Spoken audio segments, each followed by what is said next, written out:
I'm Maria, and I've always been the odd one out in my family. From the moment I was born, I felt like a disappointment to my dad. He had really wanted a boy, and when the doctor said, "It's a girl," I could see the disappointment on his face. That pretty much set the tone for our relationship. My older sister, Olivia, was the star of the family. She was smart, talented, and could do no wrong in my parents' eyes. Meanwhile, I was just there. Our home was always filled with praise for Olivia's latest achievements. Did you hear? Olivia got another A on her math test, or look at the beautiful painting Olivia made. My report cards barely got a reaction, and my crayon drawings often ended up in the trash. As I got older, I learned to take care of myself. I made my own lunches, did my own laundry, and figured out my homework alone. It wasn't great, but it made me independent and strong. One day, when I was about 14, something happened that changed my life. I was hungry after school, and since no one was around to make me a snack, I decided to try baking cookies. I followed a recipe from one of Mom's old cookbooks, and, to my surprise, they turned out pretty good. The next day, I took some to school, and my classmate Deborah tried one. Her eyes widened, and she said, "Maria, these are amazing. Did your mom make them?" I smiled and said, "No, I did." Words spread quickly, and soon, kids were asking if I could bring more. For the first time in my life, I felt special. I had found something I was good at, something that made people notice me. When I got home that day, I was excited and told my parents, "Mom, Dad, guess what? I made cookies, and everyone at school loved them." Mom barely looked up from her magazine and said, "That's nice, dear. Just make sure you clean up the kitchen." Dad frowned and said, "Cookies, Maria? You should focus on your studies, not wasting time in the kitchen." My heart sank, but I didn't let their reaction take away my excitement. I had found my passion, and I wasn't going to let anyone stop me. As time went on, the gap between Olivia and me grew bigger. Olivia graduated high school with top grades and got accepted into a prestigious college. You would have thought our parents had won the lottery, the way they celebrated. Meanwhile, I was still in high school, with decent but unremarkable grades. But I had found my thing, baking. Every weekend, I baked cakes, pies, and cookies. Soon, even the neighbors started placing orders. I had a small business going. One day, Mrs. Frank from next door took a bite of my chocolate cake and said, "Maria, honey, this is amazing. You have a real talent." I smiled, feeling proud. "Thanks. I'm thinking about going to culinary school after I graduate," I told her. Her eyes lit up. "Oh, that's wonderful. You do great." But when I shared this dream with my parents, their reactions were totally different. My mom's face dropped. "Culinary school? But that's just cooking." My dad's reaction was even worse. He slammed his fist on the table. "Absolutely not. No daughter of mine is going to waste her life in a kitchen." "But Dad," I argued, "I'm good at it. People love my baking." He scoffed. "Good? So what? You think you can make a living flipping burgers or decorating cakes? Wake up, Maria. The real world doesn't work like that." Mom added softly, but just as dismissively, "Honey, you need to think about your future. Look at Olivia. She's studying finance. She'll have a real career." Their words hurt, but I wasn't ready to give up. I started selling my baked goods at school events and to classmates. The response was amazing. "Maria, these cookies are incredible," my friend Larry said with his mouth full of chocolate chip cookie. "You should open a bakery or something." I smiled, picturing it. My own little shop filled with the smell of fresh bread and pastries. It felt like a dream. But at home, that dream quickly turned into a nightmare. One day, Dad found a flyer for my bake sale. "What's this?" he demanded. I swallowed nervously. "It's for school. We're raising money for new computers." He glared at me. "Don't lie to me, Maria. I know you've been selling your treats. This stops now. You need to focus on real studies, not this hobby." "But Dad, I'm making good money," I said. "Money?" he snapped. "You call a few dollars for cookies money? Do you know how much your sister makes at her internship? That's real money. That's a real future." I bit my lip, trying not to cry. "I just thought." He cut me off. "No, you didn't think. Listen carefully. This baking nonsense ends now. You're going to get your grades up and apply to real colleges. If I hear about one more cake or cookie, we'll cut you off. No more college fund, no more support. Got it. That night, I cried myself to sleep. My dream of culinary school crumbled like an overcooked cookie. The next day, I started researching business colleges, my heart heavy but determined. Somehow, someday, I'd find a way to follow my passion. But for now, I had to play by their rules. College passed by in a blur of numbers, spreadsheets, and financial reports. I focused hard on my accounting studies, trying to convince myself it was the right choice. But every time I passed a bakery or smelled fresh bread, my heart ached for the dream I left behind. After I got my degree, I landed a job at a big company and my parents were so happy. I rented a small apartment, determined to live on my own. But as I sat at my desk day after day, doing numbers and reports, I felt myself slowly fading inside. One evening, I couldn't take it anymore. I pulled out my old recipe book, its pages worn and stained from happier times. I decided to bake a batch of cupcakes, losing myself in the process of mixing and baking. The next day, I brought them to work, and the response was immediate. "Oh my God, Maria, these are amazing," my coworker Brenda said. "Where did you buy them?" I hesitated and then said, "Actually, I made them." Word spread quickly, and soon people were asking if I could make cakes for their birthdays, kids' parties, and even weddings. I started small, just doing a few orders on the weekends, but soon I was spending all my free time in the kitchen. My little apartment was always filled with the smell of vanilla and chocolate. The big moment came when my company's anniversary was approaching. The director came up to me and said, "Maria, I hear you're quite the baker. How would you feel about making the cake for our anniversary party?"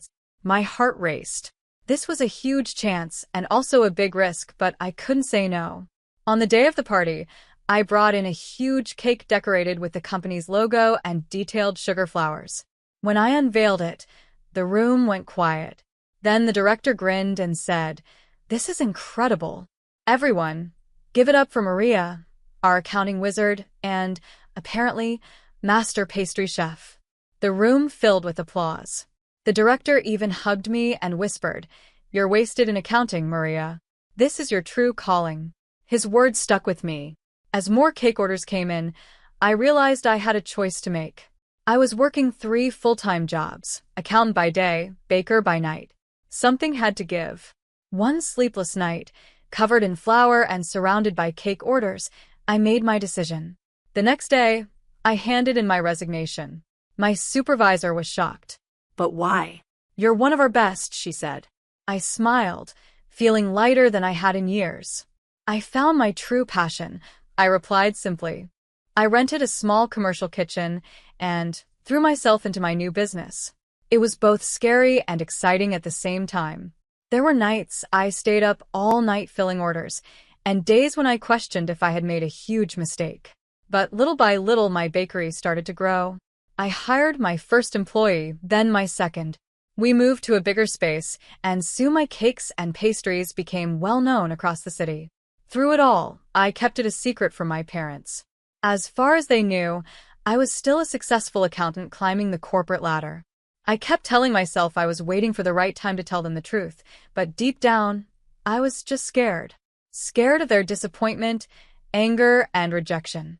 As my bakery business grew, I realized I needed to step up. I jumped into modern marketing, determined to make my shop stand out. I created social media pages for the bakery and posted photos of my creations every day. But I was careful not to show myself. No selfies, no pictures of me as the baker, just the cakes, cookies, and pastries. Despite my fears, the business took off. I partnered with a local delivery service to reach more customers around the city.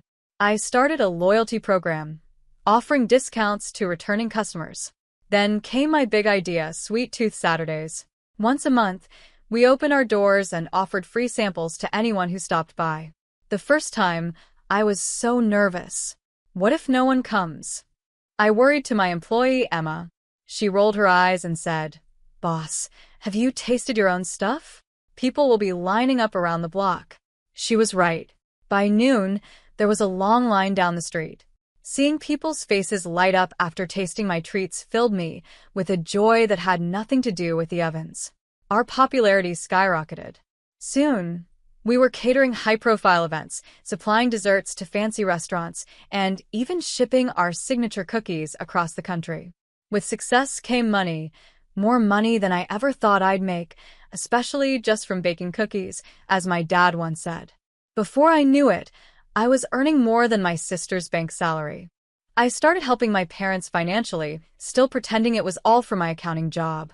When their roof needed fixing, I paid for it. When they talked about wanting to visit Europe, I surprised them with tickets. "Oh, Maria, you shouldn't have," Mom said, but her eyes sparkled with excitement. While I was building my business and helping our parents, Olivia was living her best life. She still lived at home and spent her entire paycheck on designer clothes, fancy gadgets, and her obsession with self-care. But none of that mattered to my parents. To them, Olivia was still the star. "Did you hear about Olivia's promotion?" Mom would say, beaming. Vice president of her department at only 30. I'd force a smile and say, "That's great, Olivia. Congrats." Meanwhile, I was running a successful bakery, employing a dozen people and making hundreds of customers happy every day. But in our house, that didn't seem to count for anything. One day at Sweet Dreams Bakery, things started like any other. I was in the kitchen putting the finishing touches on a wedding cake when Emma burst in, waving an order form. "Boss, you're not going to believe this," she said, eyes wide. I wiped my hands on my apron and asked, "What's up?" "We just got an order for a birthday cake. The delivery address is..." She paused dramatically. "Your parents' house." It felt like I had been hit with cold water. "Are you sure?" I asked. She nodded and handed me the form. There it was, in black and white, my childhood address, my mom's name, and even a note saying it was for her birthday. I couldn't breathe for a moment, but then a plan started to form in my mind. "Emma," I said, my voice calm even though my heart was racing. "Clear my schedule. This cake is going to be my masterpiece." For the next week, I put everything I had into that cake. 3 tiers of Mom's favorite flavors, decorated with hand-piped flowers and delicate sugar sculptures. It was the best cake I had ever made. As I worked, I imagined the scene. My parents' amazement when they saw the cake, their pride when I told them I made it, and the joy of finally showing them who I really was. The day of the party came. I arrived early with a small gift to keep up the act. The house was full of relatives I hadn't seen in years. "Maria?" Aunt Anna said, hugging me. "Look at you, all grown up. Still crunching numbers." I nodded, the usual lie catching in my throat. "Yep, still at it." I couldn't wait for my cake to arrive from the bakery. Then the doorbell rang. Mom answered, and there was our delivery guy, holding the familiar Sweet Dreams bakery box. "Special delivery for the birthday girl," he said cheerfully. The room went quiet as Mom carried the box to the dining room table. She lifted the lid, and everyone gasped. There were murmurs of appreciation as they took in the cake in all its glory. I stood there, heart racing, waiting for the right moment to speak. But before I could say anything, Dad cleared his throat. "Before we celebrate," he said, his voice serious, "there's something we need to address." The room went silent, and everyone turned to my parents. Their faces were filled with what looked like disgust. "We recently discovered something," Mom said, her voice cold. "A secret that's been kept from us." The tension in the room was unbearable. I felt frozen as my father spoke again, his voice full of anger. "Can you believe it?" he said, looking around the room, pointing at me. "Our Maria has been lying to us all this time. She's not an accountant. She's a pastry chef." He said the words like they were the worst thing in the world. I tried to speak, to explain myself, but no words came out. This couldn't be happening. Dad's face was red with anger. "We always dreamed our daughters would find real success, become respected members of society." He pointed to Olivia. "Like your sister, vice president at her age. That's something to be proud of." Olivia looked uncomfortable and avoided my eyes.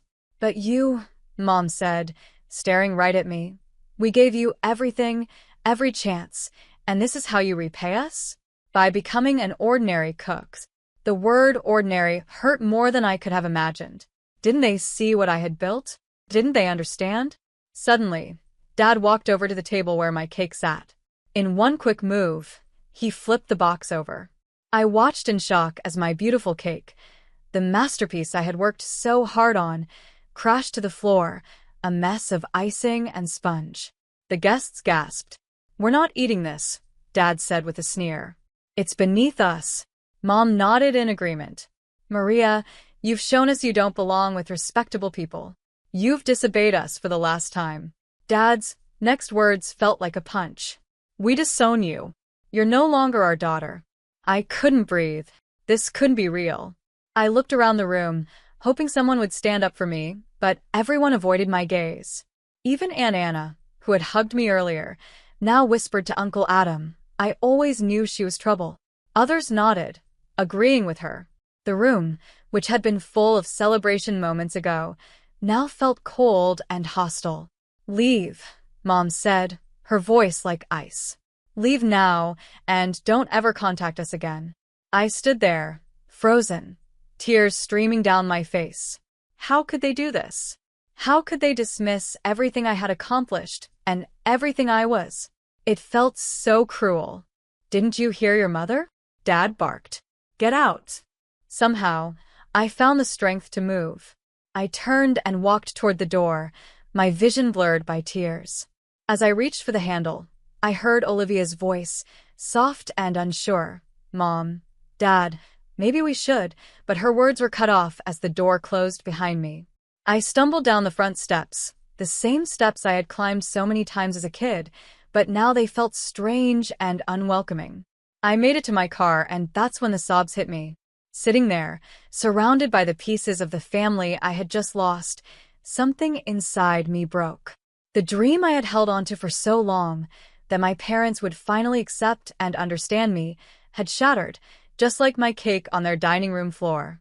I don't know how long I sat there crying, but by the time the sun began to set, casting long shadows across the neighborhood I grew up in, I knew one thing for sure: I could never come back here again. The days after that birthday party passed in a blur. I moved like a ghost, barely eating, hardly sleeping. The bakery kept running, thanks to my amazing staff, but I was just going through the motions. Slowly, as the shock faded, I threw myself into my work with a new energy. If my family couldn't appreciate my passion, I'd show the world how great an ordinary cook could be. The bakery flourished. We expanded to a second location, then a third. Magazine features, TV spots, and even a cookbook deal followed. Success came in waves, and I rode each one with determination. I bought a beautiful apartment, my own little haven in the city. 3 years after the fallout with my family, I met Tyler. He was kind, supportive, and thought my cakes were the best thing ever. When he proposed a year later, I said yes, without hesitation. Our wedding was small but perfect. As I looked around at the smiling faces of my friends and the family I had chosen, I realized I didn't miss my blood relatives at all. These people, my employees, my friends, my husband, were my real family now. Life settled into a happy routine. The bakery continued to thrive, and Tyler and I built a wonderful life together. I had everything I ever wanted, except maybe closure. That changed on a Friday afternoon, for years after that fateful birthday party. I was in my office, looking over plans for our new bakery location when my phone rang. The number wasn't one I recognized, but something made me pick it up. "Hello," I said. "Maria," came my mother's voice, unsure but clear. "Please don't hang up. We need to talk." What followed was a flood of information. The bank where Olivia worked had lost its license, there had been massive layoffs, and Olivia had been out of work for months. They needed help. Before I could fully take it in, I heard my father's voice cut in. "You need to give Olivia a job at your bakery as the director. Olivia has real business experience. She should run things, and you can just be one of the bakers." The absurdity of it all hit me. After 4 years of silence, this was why they were reaching out? A cold laugh escaped me. "Let me get this straight," I said. "You disowned me, threw me out, and now you're asking me to give up my business to Olivia?" "We gave you life," my dad shouted. "We raised you. You owe us." Something inside me snapped. All the pain and anger I had held back for years came rushing out. "I owe you nothing," I said, my voice calm but firm. "You made your choice 4 years ago. I'm not your daughter, remember? I'm just an ordinary cook beneath you. I won't be helping you, or Olivia. Goodbye." I hung up, my hand shaking slightly. For a moment, I just sat there, letting it all sink in. Then, slowly, a smile crept onto my face. I felt lighter, like a weight I didn't even know I had been carrying was gone. I owed them nothing. I was free. Just when I thought my family saga was over, life surprised me again. One quiet Monday afternoon, my phone rang, showing a number I hadn't seen in years. Olivia's number. Feeling both curious and nervous, I answered. "Hello," I said. "Maria." Olivia's voice was soft and hesitant. "I hope it's okay that I'm calling." I took a deep breath. "It's okay, Olivia. What's going on?" What followed was a conversation that changed everything. Olivia apologized over and over for how her parents had treated me, both recently and 4 years ago. "I had no idea they called you asking for a job," she said, her voice emotional. "I would never have asked for that." "I'm so sorry, Maria." I felt a knot in my chest begin to loosen. "Thank you, Olivia. That means a lot." She went on to explain how losing her job had been a wake-up call. "I realized I'd been living someone else's dream," she said. "Banking, finance, it was never what I wanted. It was always Mom and Dad's vision for me."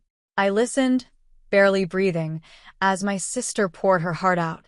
"Seeing you follow your passion and build this amazing business, it inspired me, Maria," she said. "I've decided to change my life. I've enrolled in interior design courses. I want to create beautiful spaces and be true to myself, like you have." Tears filled my eyes. All these years, I had thought Olivia was the perfect one, living the best life. I never imagined she was struggling too. "That's wonderful, Olivia," I managed to say. "I'm happy for you."